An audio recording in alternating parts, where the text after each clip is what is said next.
My name is Nathan Brooks. I'm 34 years old and I live in Spokane, Washington. I work as a freelance photographer, and whenever I can get a few days off between jobs, I travel to photograph wildlife. I don't sell my photos to major magazines or anything like that. Most of them go to stock photo agencies or to clients who buy landscape and wildlife photography. Last spring, an acquaintance who worked for the Forest Service told me about an old maintenance road inside a nature reserve that had been closed to the public for several years. The road still existed, but it was only used by authorized crews for occasional inspections.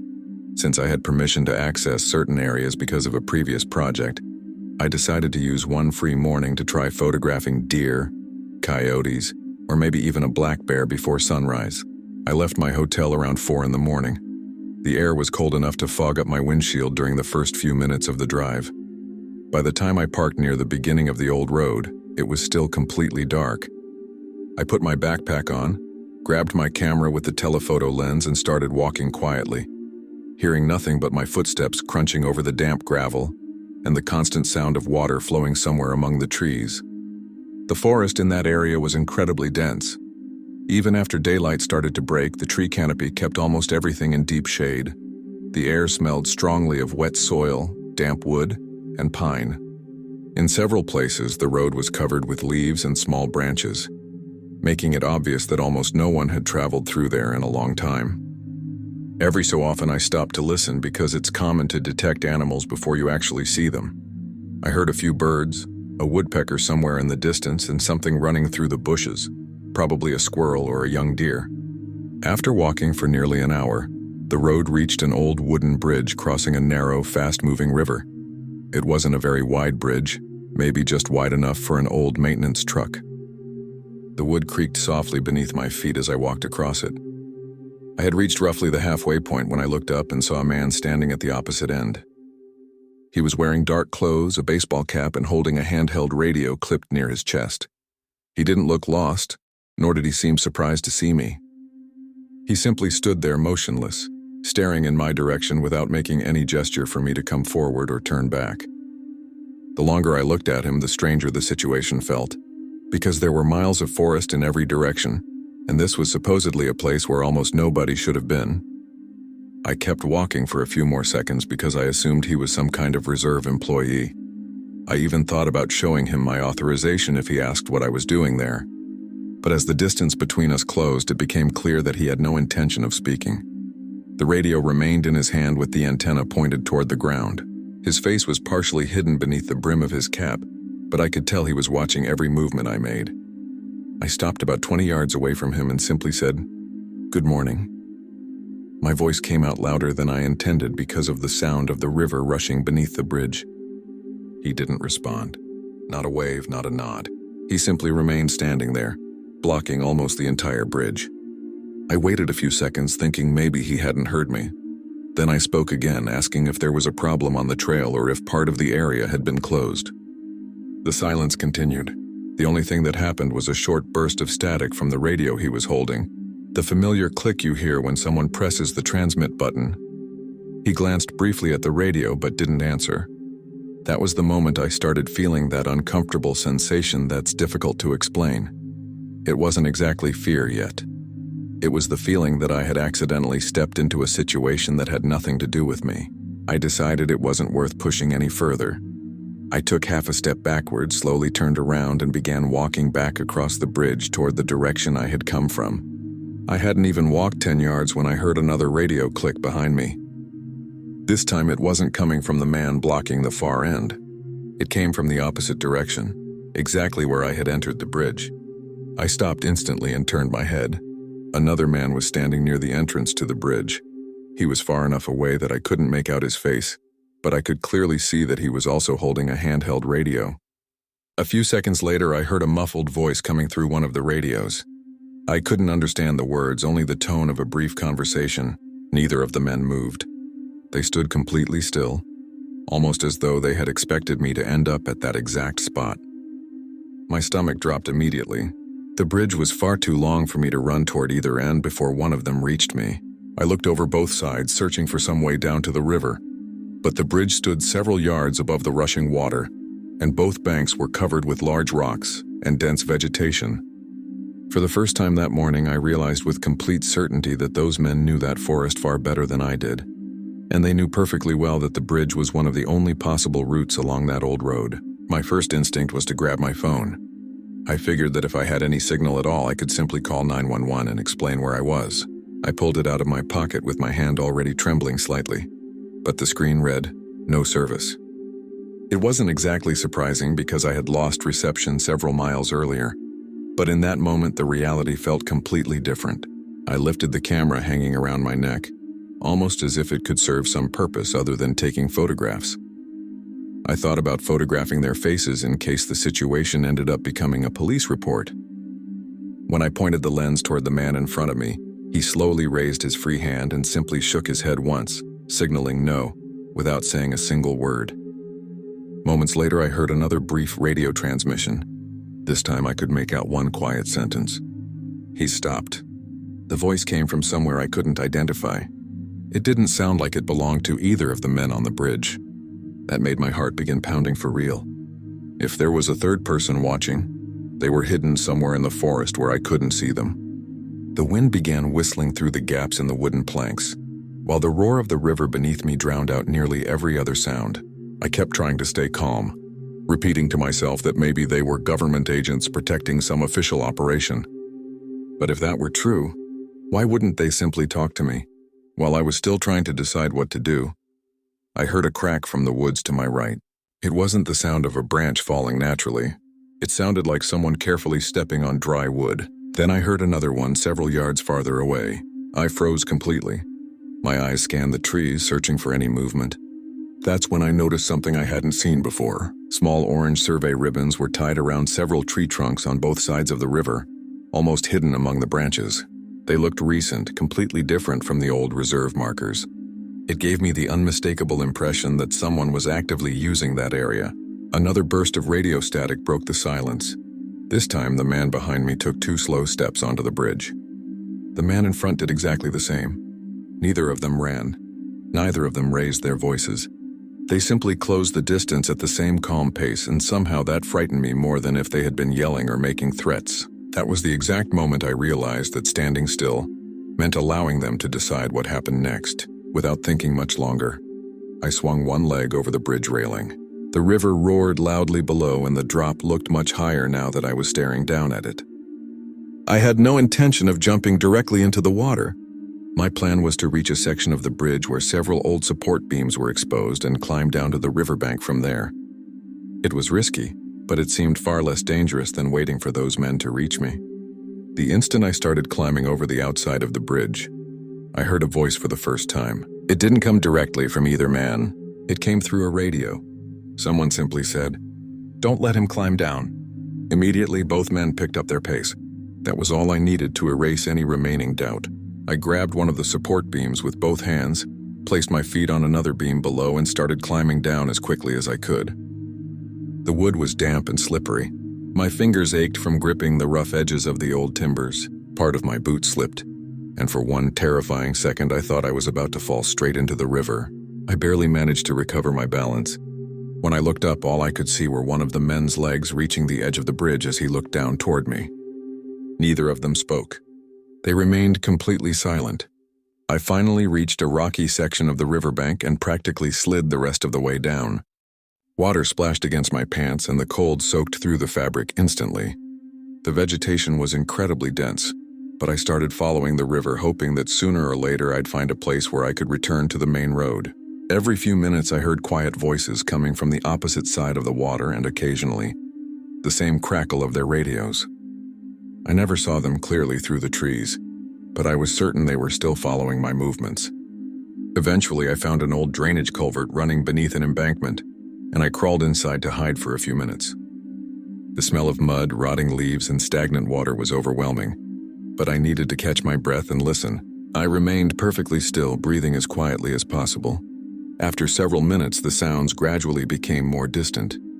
I heard one final radio transmission, but I couldn't make out a single word. I stayed hidden for a long time before crawling back out, afraid it was simply a trick to make me believe they had left. When I finally emerged from the drainage pipe, I continued following the river for nearly another hour, constantly looking over my shoulder every few steps. In some places, I had to climb over fallen trees and scramble up small moss-covered embankments. My camera kept bouncing against my chest with every movement, and more than once I considered abandoning it so I could move faster. But it was my work equipment and far too expensive to leave behind. Eventually, I began hearing a different sound beneath the rushing water. At first, I thought it was another radio. Then I realized it was the distant sound of an engine. I climbed a steeper embankment and came across another maintenance road, much wider than the first one. A few minutes later, a white Forest Service pickup truck appeared. I waved frantically for the driver to stop. When I explained, still out of breath, what had happened, he remained silent for several seconds before asking exactly which bridge I had been on. After hearing my answer, he simply said that the road had officially been closed for years and that no authorized personnel should have been using radios or blocking access there. He called another Forest Service employee over the truck's radio, but before saying anything else, he told me to get into the vehicle immediately. Throughout the entire drive back to the parking area, I kept watching the rearview mirror, expecting to see another truck or someone emerging from the woods. No one ever appeared. Later that same day, I filed a report with the county sheriff's office, providing the approximate times, the bridge's location, and even several photographs of the trail that I had taken before encountering those men. Unfortunately, I had never managed to photograph any of them. The deputies told me they would check the area, but I never received any updates beyond being informed that they hadn't found anyone when they arrived. A few weeks later, I started studying satellite imagery and maps of the region. I discovered that numerous old logging roads connected to that bridge, many of which had already been removed from newer maps. To this day, I have no idea who those men were or why they were using radios while controlling an area that was officially supposed to be abandoned. I still photograph wildlife, but I've made one rule for myself. I never enter isolated service roads alone anymore, even if I have permission. Whenever I see a lonely wooden bridge hidden deep in the forest, I remember the way those two men stood there silently, one at each end, waiting for me to choose a direction. And honestly, that memory still makes me uncomfortable, because even today I have no idea what would have happened if I had kept walking instead of trying to escape. Story 2. My name is Claire Donovan.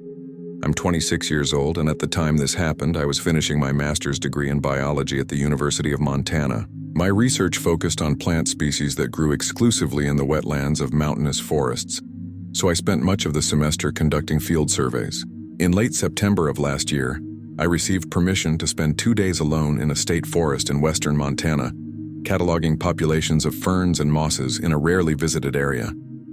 Since the site was far from the nearest town, a forest ranger suggested I spend the night in an old shelter that had been used decades earlier by wildfire patrol crews. He made it clear that the place had been out of service for years, but that it was still safe enough to spend one night there. Before I left, he handed me the key and mentioned that I probably wouldn't run into anyone because the visitor season was practically over. I arrived at the parking area shortly after lunch and spent nearly 3 hours hiking while carrying my backpack, sampling equipment and camera. The day was cold but clear, and the forest felt completely empty. Throughout the hike, I saw nothing except old tire tracks on a service road and a few deer prints in the mud. The farther I went, the stronger the feeling became that I was truly isolated. The shelter appeared among the trees late in the afternoon. It was a small dark wooden cabin with a single room, an old wood-burning stove, a table, 2 narrow beds, and a few empty shelves. The door opened normally with the key the ranger had given me. The first thing I noticed was the smell of damp wood mixed with a faint trace of smoke, as if someone had used the stove not long before. It struck me as odd, but I assumed a forest employee might have stopped there a few days earlier. I set my backpack on the table and began organizing my equipment for the next day's work. That's when I noticed something that made me stop immediately. There was a metal kettle sitting on top of the stove. Without thinking, I touched the handle with my fingertips and instantly pulled my hand away. It was warm. Not boiling, but warm enough that someone had used it only a few minutes earlier. Before I could process that, I noticed something else. A flashlight was turned on, resting on one of the shelves and softly illuminating a corner of the wall. The light was dim, but it was clearly switched on. I stood there staring at both objects, trying to find a logical explanation. The ranger had assured me the shelter was empty and no longer in use. Yet everything suggested that someone had been there shortly before I arrived. I remained frozen for several seconds, trying to convince myself there had to be a simple explanation. I thought maybe a forest ranger had stopped by earlier, heated some water for coffee, and left in a hurry after receiving a call over the radio. But the more I looked around, the less that idea made sense. There was no backpack, no jacket, no food, no scattered utensils, or any sign that someone had been working there. The kettle was practically the only object on the stove, and the flashlight looked as though it had been left exactly where someone had placed it only moments earlier. I decided to call out, "Hello?" I said it loudly, then repeated that I had permission to use the shelter for the night. My voice echoed through the small room and disappeared. There was no reply. The only sounds I could hear were the wind moving through the trees outside and branches scraping across the roof. Even though I tried to stay calm, I began feeling that familiar knot in my stomach that appears when something simply doesn't feel right. I decided I wasn't going to spend the night there if someone else was actually using the shelter. My plan was to hike back down the trail before it got completely dark, even if it meant walking for several hours back to my car with flashlights. I picked up my backpack again, slung my camera around my neck, and walked straight to the door. I turned the handle normally. It wouldn't open. I tried again using more force. Nothing. I assumed the wood had swollen from the moisture, so I shoved against the door with my shoulder while turning the handle at the same time. The door remained completely stuck. My first thought was that the old lock had jammed. I crouched down to get a better look, and that's when I noticed a narrow gap between the door and the frame. Through it, I could clearly see that something had been placed across the outside, like a heavy board or wooden bar preventing the door from opening. My heart immediately began racing. I had entered only a few minutes earlier, and I remembered perfectly well that I had simply pulled the door shut without locking it. Someone could only have placed that barrier there while I was inside. Still trying to believe it was some kind of absurd prank, I pounded hard on the door and shouted that someone was trapped inside. The instant my voice stopped echoing, I heard footsteps. They were slow, heavy, steady. They began along one side of the outer wall and slowly continued around the shelter, as though whoever was outside wasn't in any hurry at all and was simply waiting to see what I would do next. I stood perfectly still, trying to figure out exactly where the footsteps were coming from. The wooden cabin transmitted faint vibrations every time the person passed near one of the walls. It didn't sound like someone running or trying to break in. It was simply a slow, steady walk around the entire shelter. Sometimes the footsteps disappeared for a few seconds, probably when they reached the back of the cabin. Then they returned near another window. I carefully approached one of them and pulled back the old curtain only a few inches. I couldn't see anyone. The glass reflected part of the interior because of the difference in lighting, and outside the trees were already beginning to darken as evening approached. I kept watching for several moments until I caught a quick movement between the trunks. I saw only a dark silhouette disappearing behind a pine tree. I couldn't tell whether it was a man, a woman, or simply someone dressed in dark clothing. At that exact moment, I heard the footsteps again, now on the opposite side of the cabin, as though that person were deliberately walking in circles so they never stayed in one place for very long. My entire body tensed. It didn't feel like someone wanted to get inside. It felt like someone wanted to make sure I stayed inside. I took several deep breaths, trying to think clearly. There was no cell service, which I had already expected in that area, so calling for help wasn't an option. I pulled the forest map from my backpack and tried to remember the distance back to the main road. If I could get out through the back window, maybe I could still reach the trail before darkness fell completely. I walked over and tried to raise it. It barely moved. The wood had swollen over the years, and the window seemed as though it had been stuck shut for ages. I pushed harder with both hands until I managed to open it only a few inches. The moment I did, the footsteps stopped completely. The silence that followed was even worse. I held my breath for several seconds. Then I heard a creak extremely close to the window, as though someone had leaned their body weight against the outside wall. I couldn't see anyone through the narrow opening, but I became absolutely certain that whoever it was standing right there, just beyond the wood. I remained frozen, holding the window without making a sound while waiting to see whether the person outside would say anything. Not a single word came. I stayed in that position for nearly a full minute, too afraid to either open the window farther or move away from it. My hands were already beginning to ache from the effort of holding it in that narrow opening. Then I heard a faint metallic sound, as though someone had leaned something against the outside wall. A moment later came 2 footsteps moving away, then silence again. I used that opportunity to step away from the window and walked over to the stove. I picked up the kettle, which was still warm, and realized there was still some water inside. That meant it truly had been used shortly before I arrived. Next to the stove, I found an old iron fireplace poker. It wasn't exactly a weapon, but it was the only heavy object in the shelter. I gripped the piece of metal while trying to decide what to do. That's when I heard the sound of a pickup truck somewhere in the distance.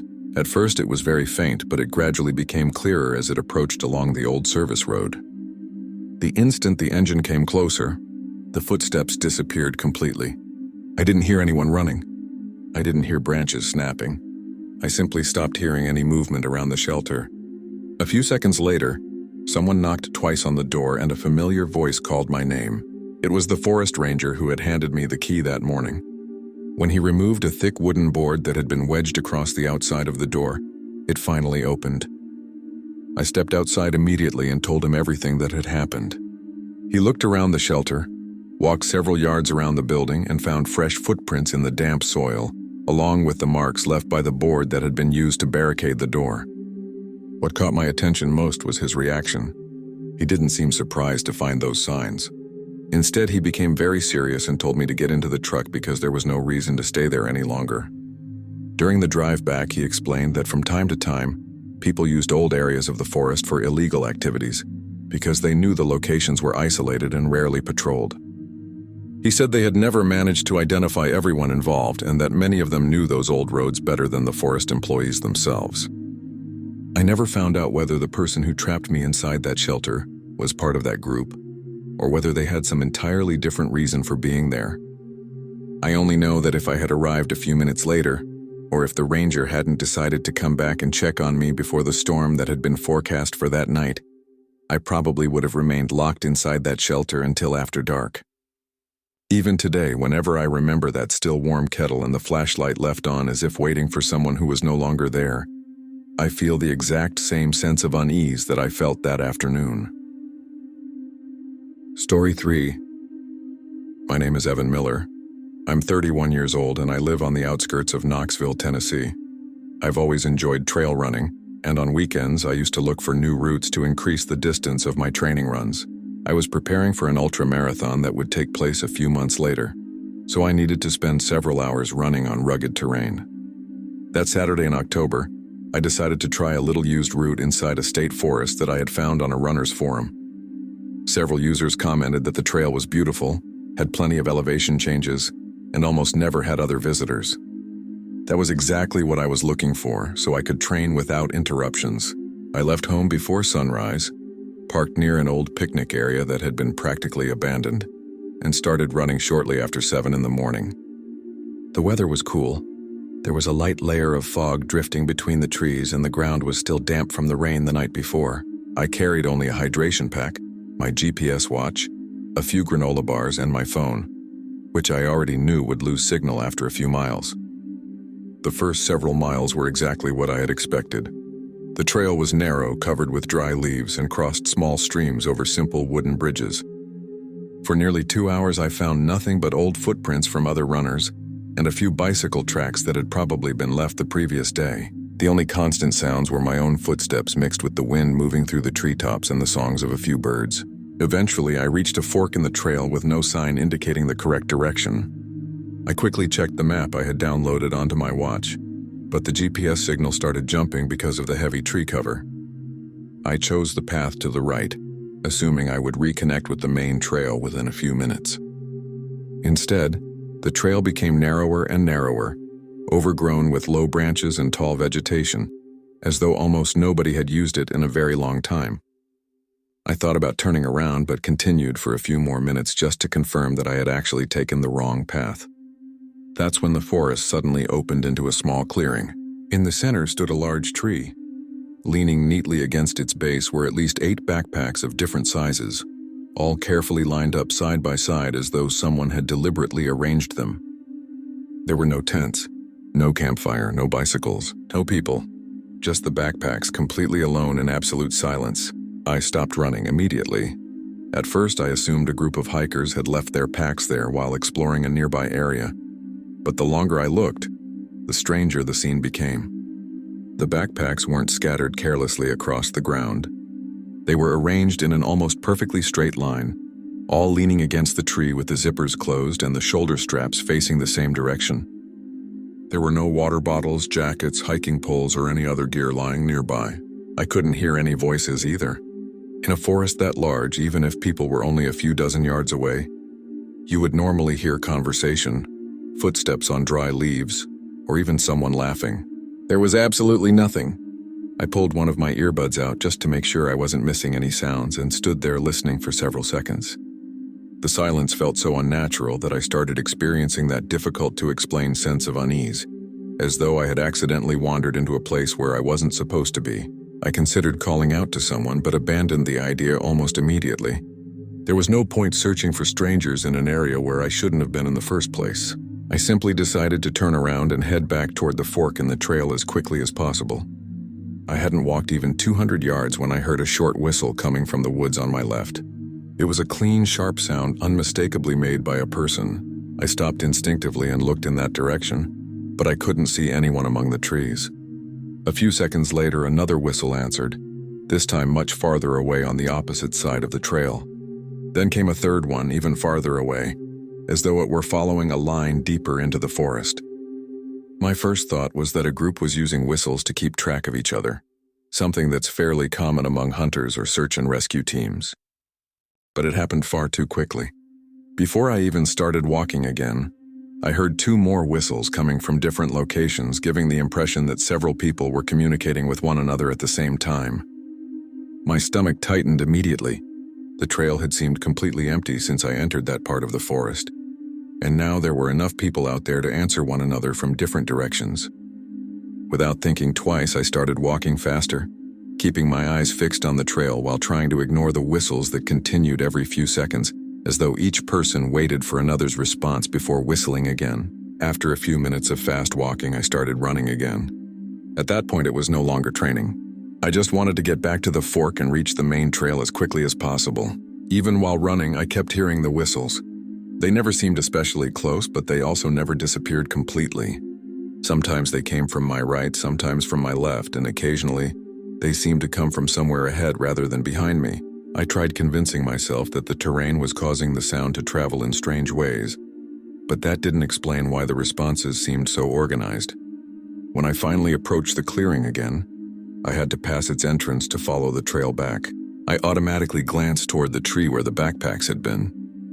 My entire body went cold. The tree was still there exactly as before, but every backpack was gone. The ground was completely empty.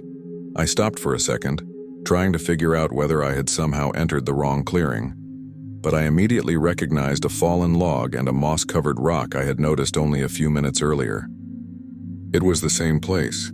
In less than 10 minutes, someone had removed every one of those backpacks without my hearing footsteps, conversations, or any other movement. That's when I realized something that frightened me far more than the whistles. While I believed I was alone in that part of the forest, there had probably been people watching me the entire time. I instinctively looked around, searching for any movement among the trees.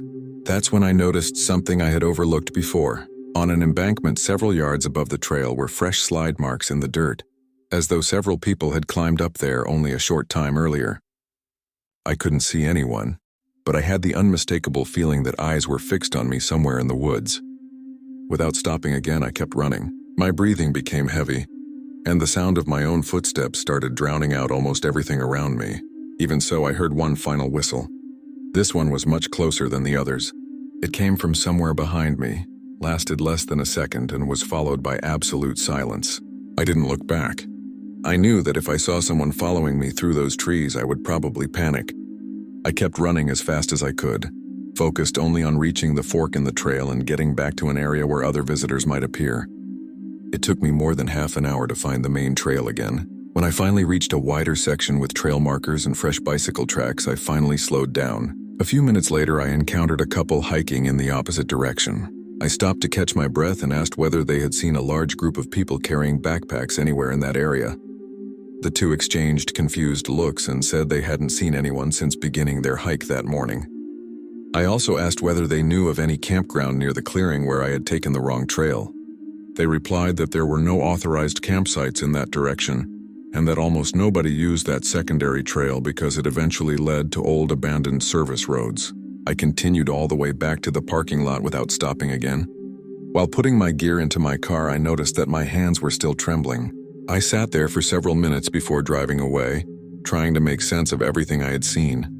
The more I thought about those perfectly aligned backpacks, the less it felt like a coincidence. It looked as though they had been placed there temporarily, as if whoever left them expected to retrieve them at any moment.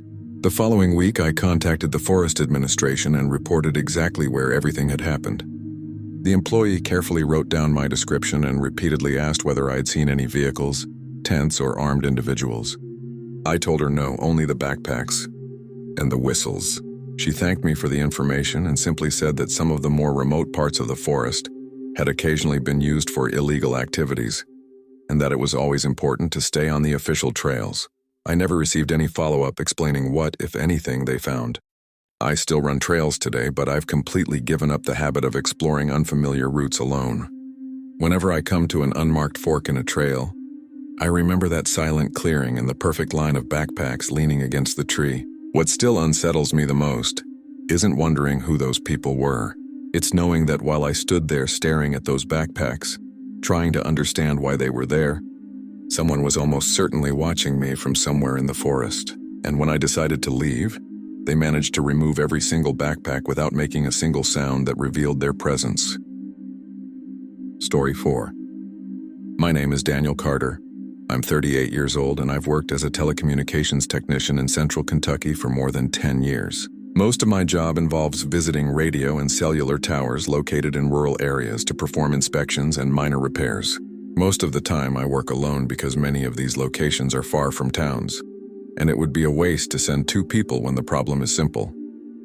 In early fall last year, I received a work order to inspect a radio tower located on top of a hill surrounded by a large state forest. According to the report, the equipment had been experiencing intermittent transmission failures for several days. The only access was a gravel road used exclusively by maintenance crews. The office confirmed that I would be the only person working at that location that day.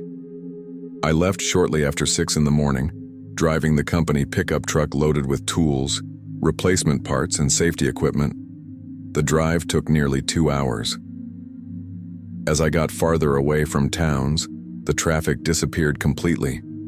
During the last several miles, I didn't pass a single vehicle, only logging trucks parked on private property well before the entrance to the forest. I reached the top of the hill shortly before 9 that morning. The tower stood inside a small fenced compound that also contained an equipment shelter and an emergency generator. The day was cold but sunny, and from there I could see miles of forest stretching in almost every direction. After shutting down part of the system to begin maintenance, I climbed the tower to inspect several cables and antennas. It was while doing that work that I noticed a thin column of smoke rising from among the trees several miles north of the hill. At first I assumed it was a controlled burn, but that didn't make sense. I knew that area well, and I knew there were no authorized campgrounds or private properties in that direction. The smoke continued rising steadily, as though someone had built a large campfire deep inside the forest. I watched it for a few moments while finishing the repair, trying to spot a vehicle or any movement nearby, but the tree canopy completely hid the ground below. I decided not to think about it anymore and climbed down to grab another tool from my truck. That's when I noticed something strange on the access road. There were very fresh tire tracks crossing the damp gravel, completely different from the ones I had left when I drove up. They stretched across almost the entire width of the road as though another vehicle had driven through while I was working, even though I hadn't heard an engine. I walked down to the road for a closer look at the tracks. The gravel was still disturbed, and small chunks of wet mud were scattered across the stones as though the other vehicle had passed only a few minutes earlier. What caught my attention was that I hadn't heard any engine during the entire time I was on the tower. Up there, the silence was so complete that I could normally hear trucks traveling on distant highways. I followed the tracks for several yards and realized they came from the direction of the forest, not from the main road. That didn't make any sense. It was a dead-end road. Anyone driving up to the tower had no choice but to leave the same way. Besides, there were no official side roads beyond the access gate. I thought maybe a Forest Service truck had driven through while I was focused on my work, but I couldn't find any footprints from employees or any signs of maintenance near the fenced compound. I went back to finish the job, still trying to come up with a logical explanation. Before climbing the tower again, I looked once more toward the place where the smoke was rising through the trees. It was still there, rising slowly from exactly the same location. It took me about 40 minutes to complete the final tests. By the time I shut down the equipment and locked the equipment shelter, it was close to noon. I loaded my tools into the bed of the truck, got inside, and started driving down the gravel road. I hadn't gone even 300 yards before I had to slam on the brakes. 3 large logs were lying across the road, blocking almost the entire passage. They weren't trees that had fallen naturally. The logs were all the same length, arranged parallel to one another, and showed fresh drag marks across the gravel, as though someone had deliberately pulled them into place. I got out of the truck, thinking maybe a small landslide had pushed the timber onto the road, but one look around was enough to tell me it hadn't been an accident. The embankments on both sides were completely undisturbed, and there weren't any broken trees above the road. While I was still trying to figure out how to move the logs, I heard a sharp crack from the woods on my right. I immediately looked up. Between 2 oak trees about 30 yards away, someone was standing perfectly still. I couldn't make out their face because of the shadows, but I was certain they were looking directly at me. I stared in that direction for several seconds, expecting the person to say something. I thought it might be a hunter, a logger, or even someone coming to warn me about a problem on the road. But they didn't move. They remained standing among the trees, partially hidden behind the trunks, as though they had no interest in coming any closer. Instinctively, I took a step backward and looked toward the opposite side of the road. That's when I noticed another figure several yards farther up the hillside. That one was also standing completely still. My heart immediately started racing. It didn't seem like a coincidence. Out of habit, I pulled out my phone, even though I already knew there probably wouldn't be any signal in that area. The screen confirmed exactly what I expected. No service.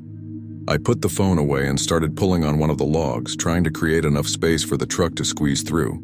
It was much heavier than it looked.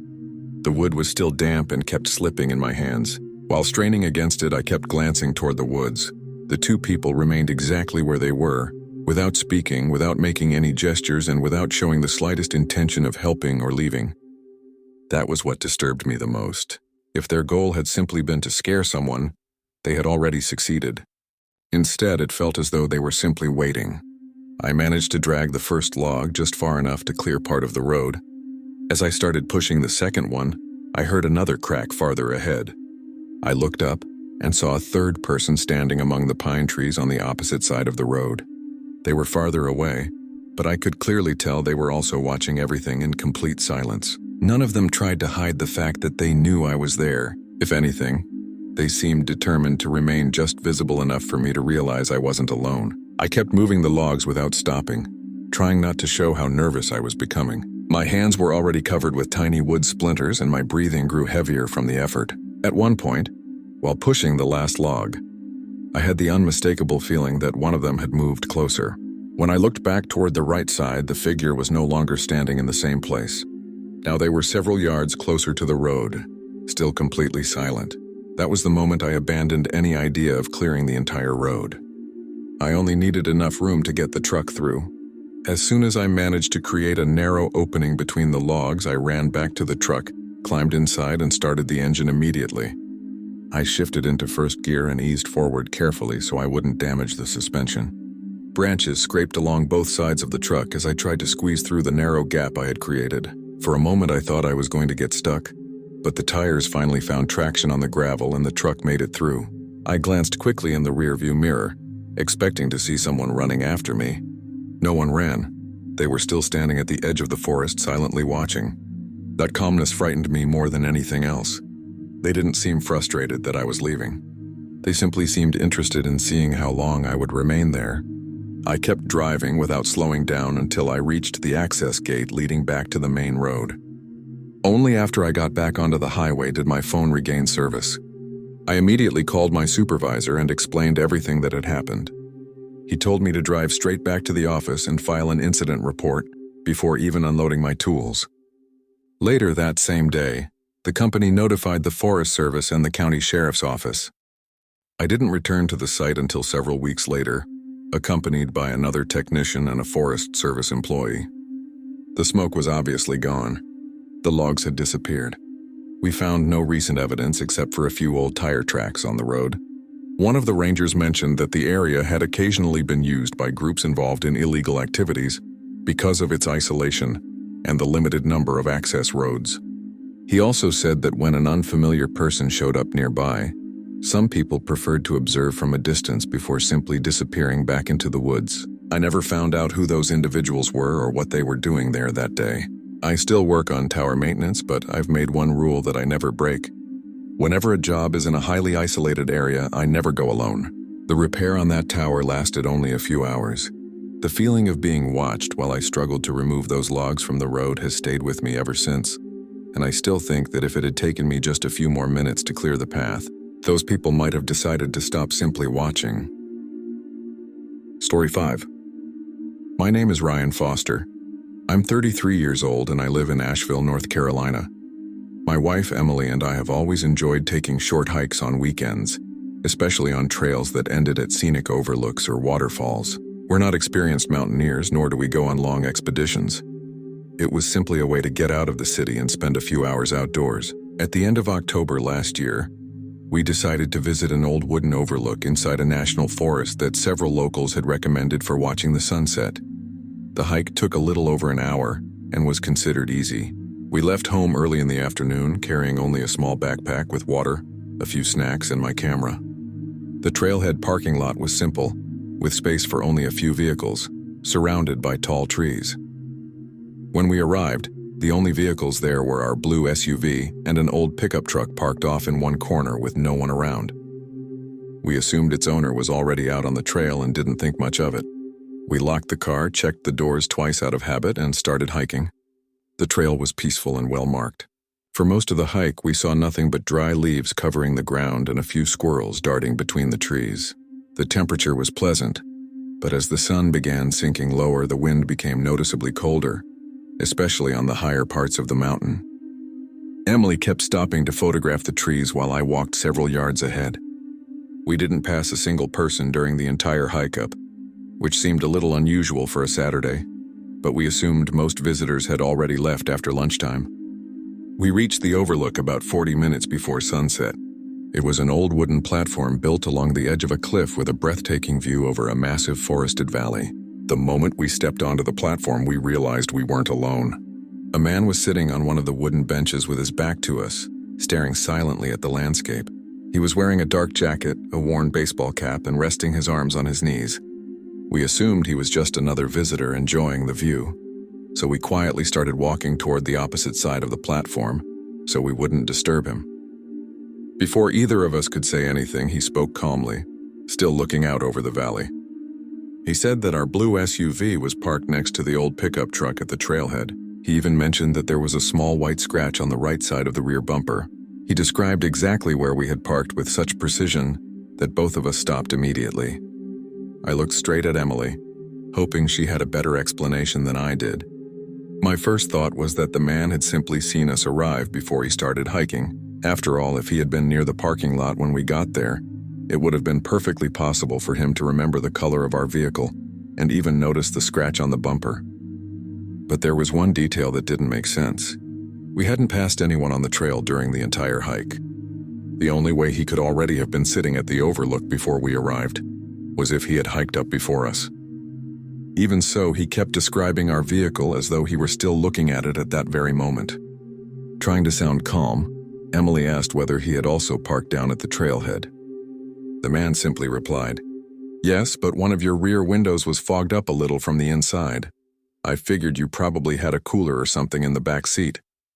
We actually did have a small cooler behind the driver's seat. It was impossible to see it from outside because the windows were tinted, but the condensation on the glass could easily reveal that something cold was inside. The unsettling part was that he spoke with complete casualness without ever turning his head toward us.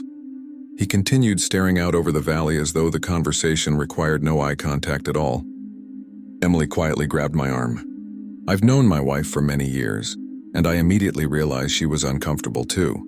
I said that I still wanted to photograph the sunset, but she quickly replied that she'd rather head back before it got dark. The man didn't try to stop us or make any comment as we started walking away. He simply said in the same calm voice, "The hike down always feels longer when you're in a hurry." We didn't wait to hear anything else. The moment we stepped off the platform, we began descending much faster than we had climbed. For several minutes, neither of us said a word. The only sounds were dry leaves crunching beneath our boots and our breathing growing heavier. After a while, Emily quietly asked whether I thought the man might simply have been trying to scare us on purpose.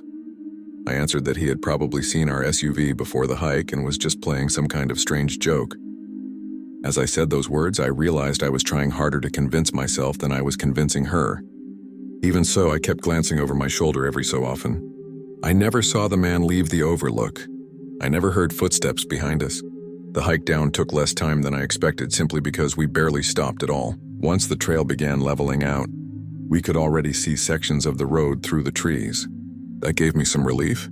I figured the entire situation would end as soon as we reached the parking lot and found our SUV exactly where we'd left it. But as we got closer, I noticed something strange. The rear hatch wasn't completely closed. From a distance, it looked as though it was open only a few inches. At first, I thought it was just an illusion caused by the angle of the trail. But when we got closer, it became obvious that it really had been left unlatched. We immediately picked up our pace. The moment we reached the parking lot, we saw that the driver's door was also only partially closed. My heart started pounding. I knew with absolute certainty that I had locked the vehicle before we started hiking.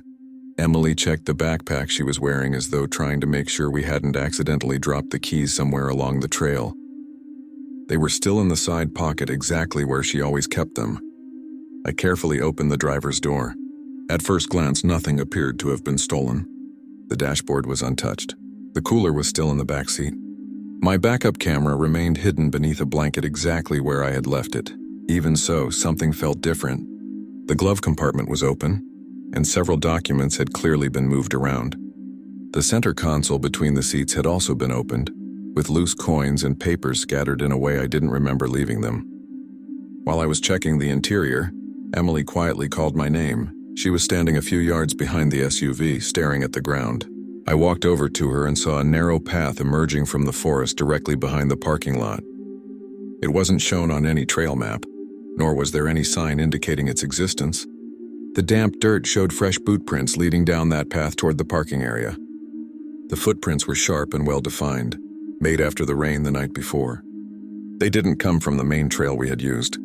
They came from that hidden passage behind the vegetation, in exactly the direction of the overlook. I stood there staring at those footprints for several seconds, unable to think of any explanation that made sense.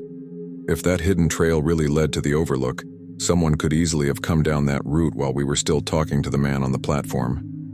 That would explain how our SUV had been opened before we reached the parking lot. What didn't make sense was his behavior. At no point did he try to follow us, threaten us, or ask us for anything. He simply remained seated, looking out over the valley as though he knew exactly how long it would take us to return. I got back into the SUV to check whether anything valuable was missing. Our wallets, documents, equipment, and even the cash in the center console were all still there. Nothing had been taken. The only thing that seemed different was a bottle of water I had left in one of the cup holders. It was nearly empty, even though I was certain it had still been sealed when we started the hike. I can't say for sure that someone actually drank from it, because maybe I had simply forgotten to tighten the cap properly during the drive. But after everything that happened, that small detail bothered me just as much as everything else. Before leaving, we reported everything to a forest ranger working at a visitor center a few miles away. He listened carefully to our story and asked exactly where the hidden trail behind the parking lot was located. He then explained that there were several old paths that had been used decades earlier by maintenance crews and hunters, many of them officially closed, but still known to people who had spent years in that area.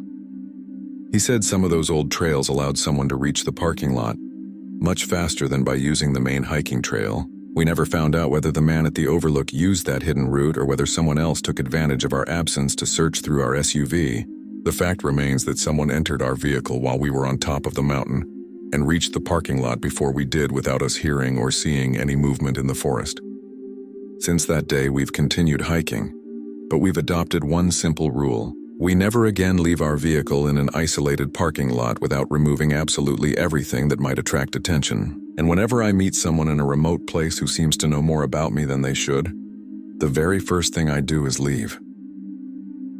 Story 6. My name is Tyler Bennett. I'm 22 years old, and at the time this happened, I was studying environmental biology at a university in Oregon. During my final semester, one of my professors assigned a field project that involved cataloging tree species and documenting signs of forest regeneration in an area near an old environmental management site. Each student was allowed to choose a different section to avoid overlapping data. I preferred to work alone because I'd been hiking trails since I was a teenager and had always enjoyed working without depending on other people's schedules. One morning in November, I left Eugene early and drove to a state forest that contained several abandoned service roads. My plan was to spend a few hours collecting data, photographing different species, and head home before the end of the afternoon. The sky was completely overcast, the air was cold, and the forest was still damp from the rain the night before. After parking in a small access area, I put on my backpack, checked my handheld GPS, grabbed my clipboard, and started hiking. For nearly 2 hours, everything went exactly as I had expected. I didn't encounter anyone except a few cyclists near the entrance to the trail. The farther I went into the forest, the quieter everything became. As I followed an old dirt road that had been reclaimed by vegetation, I noticed a chain-link fence appearing between the trees. Most of it had already collapsed, and large sections were covered with vines and dead branches. There was also a rusted sign lying on the ground. The only word that could still be read was research. I assumed it was part of an old environmental research area that had been abandoned many years earlier. Since the fence was practically destroyed, and my map showed trails running in that direction, I decided to step through the opening, just to see whether there were any interesting species growing in that section of the forest. After walking for several minutes, I came across 3 small concrete buildings scattered among the trees. From the outside, they all appeared abandoned. The paint was peeling, leaves had collected in the gutters, and several windows were broken. Even so, something didn't match that appearance. The door to one of the buildings was slightly ajar.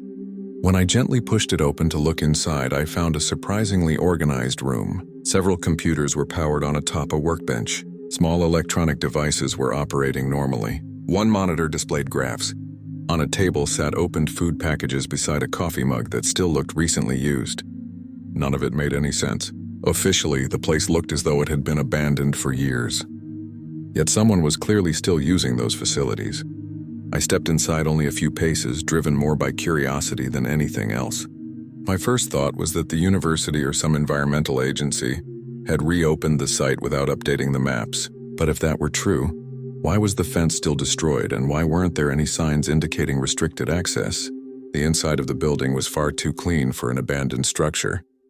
There was no dust on the tables. The floor looked as though it had been swept recently. A small electric heater hummed quietly in one corner. On another workbench were several plastic storage boxes labeled with very recent dates, along with an open notebook containing handwritten notes. I didn't get close enough to read them because at that moment, I realized I was trespassing somewhere that was clearly still in use. I immediately turned around and left the building exactly the way I had entered, making sure to leave the door exactly as I had found it. My plan was simply to return to the main trail without touching anything else. As I walked between the buildings, I heard a distant metallic sound like a heavy door being slammed shut. I stopped instinctively and looked around. I couldn't see anyone, but it was the first moment since entering the area that I felt I might not actually be alone. I picked up my pace toward the section of fence where I had entered. I still had several minutes of walking before reaching the opening when I heard the engine of a vehicle starting. The sound came from the direction of the old access road leading to the buildings. I hurried to the edge of a small embankment and managed to see part of the road through the trees. A white pickup truck was slowly driving along the dirt road. I couldn't make out any logos or license plates because branches blocked much of my view, but I clearly saw it stop directly at the entrance to the fenced area, blocking the only route I had used to get inside. My stomach dropped instantly. I instinctively pulled my phone from my pocket, but the screen showed there was no signal whatsoever. I tried opening the phone's GPS just to confirm my location, but even that struggled because of the heavy tree cover. While I continued watching the truck, two doors opened. I saw two people get out wearing dark clothing. One of them grabbed a handheld radio attached to their belt and said something I couldn't understand. The other remained standing there looking directly toward the road, the exact direction I would have needed to take to leave. At that moment, I completely abandoned the idea of returning by the road. Even if those people were legitimate employees working at the research site, I couldn't come up with a comfortable explanation for finding an officially abandoned facility operating like that without any identification whatsoever. Besides, the way they had parked the truck sideways across the entrance gave me the unmistakable impression that they wanted to prevent anyone from passing through. I backed away a few steps, looking for another way out. Behind the buildings, the forest became much denser, with no visible trail, but it seemed like my only option. As I studied the terrain, I heard another burst of radio chatter coming from the direction of the road. Moments later, one of the people answered in a low voice. I couldn't understand the words, only the brief, businesslike tone of the conversation. I crouched down and began moving through the trees, trying to make as little noise as possible. The ground was covered with wet leaves, which helped muffle my footsteps, but there were also plenty of fallen branches that snapped whenever I stepped in the wrong place. I moved slowly, constantly looking over my shoulder, trying to keep track of where the buildings were without becoming completely lost in that part of the forest. After several minutes, I noticed the beam of a flashlight cutting through the tree trunks. It was still daylight, but the forest was so dense that the light stood out clearly among the vegetation. Then I heard muffled voices and more radio transmissions. They were no longer staying by the road. They were entering the forest. I immediately ducked behind a large fallen tree and remained perfectly still. My breathing sounded far too loud, so I started breathing through my nose as slowly as possible. A few seconds later, a flashlight swept across the ground less than 20 yards from where I was hiding. I couldn't see the face of the person holding it, only a silhouette moving slowly through the trees. Another beam of light appeared farther away in a different direction. It felt as though they were spreading out to cover a larger area, without running or making any hurried movements. That frightened me far more than if they had been shouting. They seemed to know that terrain perfectly, while I was trying to cross a section of forest where I had never set foot before. That's when I realized that if I kept walking in a straight line, I might unknowingly end up right back at the blocked road. I stopped for several seconds to get my bearings. I pulled the compass from my backpack, compared it with my handheld GPS, and checked the direction. The GPS still worked even without a cell signal. Because of the tree cover, it took a while to update my position, but eventually it showed a small creek a few hundred yards ahead. I remembered crossing that same creek over a wooden bridge on the main trail before entering the fenced area. If I could reach it again, I would probably find my way back.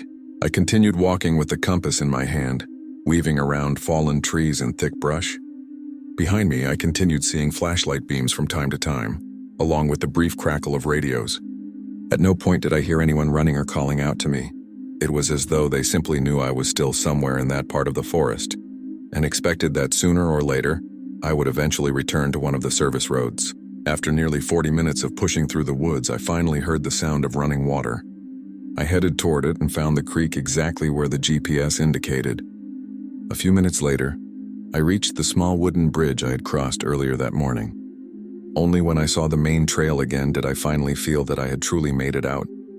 I returned to the parking area without stopping even once. As soon as I reached a place where my phone regained service, I called my professor and told him everything that had happened.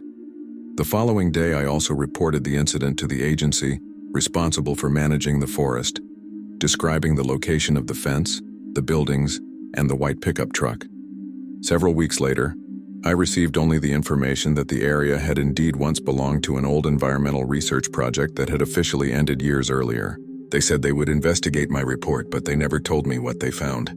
I never discovered who was using those buildings or why they were keeping modern equipment operating in a place that had officially been shut down. Since then, I've continued doing field work, but I learned a lesson that I still follow today. Whenever I come across old fences, fallen signs, or any facility that appears abandoned, I simply keep walking. Curiosity led me into that area. What made me leave was realizing there were enough people to block the only access road and search the forest with radios and flashlights. Long before I understood what I had actually walked into. Thank you very much for your company until the end. Your support is what gives life to this channel.